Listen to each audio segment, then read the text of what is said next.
Freedom and responsibility. Freedom is the power rooted in reason and will, to act or not to act, to do this or that, and so to perform deliberate actions in one's own responsibility. By free will one shapes one's own life. Human freedom is a force for growth and maturity in truth and goodness. It attains its perfection when directed toward God, our beatitude.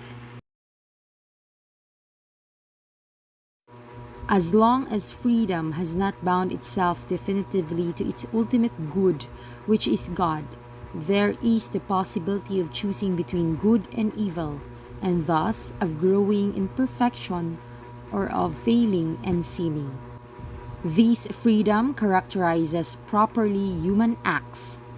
It is the basis of praise or blame, merit or reproach. The more one does what is good, the freer one becomes. There is no true freedom except in the service of what is good and just. The choice to disobey and do evil is an abuse of freedom and leads to the slavery of sin. Freedom makes man responsible for his acts to the extent that they are voluntary. Progress in virtue, knowledge of the good, and the ascesis enhance the mastery of the will over its acts. Imputability and responsibility for an action can be diminished or even nullified by ignorance, inadvertence, duress, fear, habit, inordinate attachments, and other psychological or social factors. Every act directly willed is imputable to its author. Thus the Lord asked Eve after the sin in the garden, "What is this that you have done?" He asked Cain the same question. The prophet Nathan questioned David in the same way after he committed adultery with the wife of Uriah and had him murdered. An action can be indirectly voluntary when it results from negligence regarding something one should have known or done. For example, an accident arising from ignorance of traffic laws.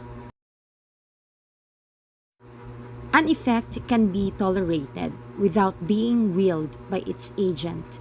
For instance, a mother's exhaustion from tending her sick child. A bad effect is not imputable if it was not willed either as an end or as a means of an action. For example, a death of a person incurs in aiding someone in danger. For a bad effect to be imputable, it must be foreseeable and the agent must have the possibility of avoiding it, as in case of manslaughter caused by a drunken driver.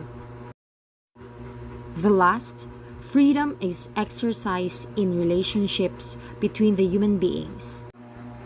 Every human person, created in the image of God, has the natural right to be recognized as a free and responsible being. All owe to each other this duty of respect.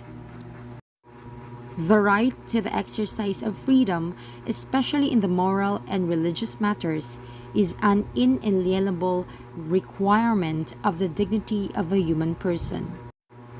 This right must be recognized and protected by civil authority within the limits of the common good and public order.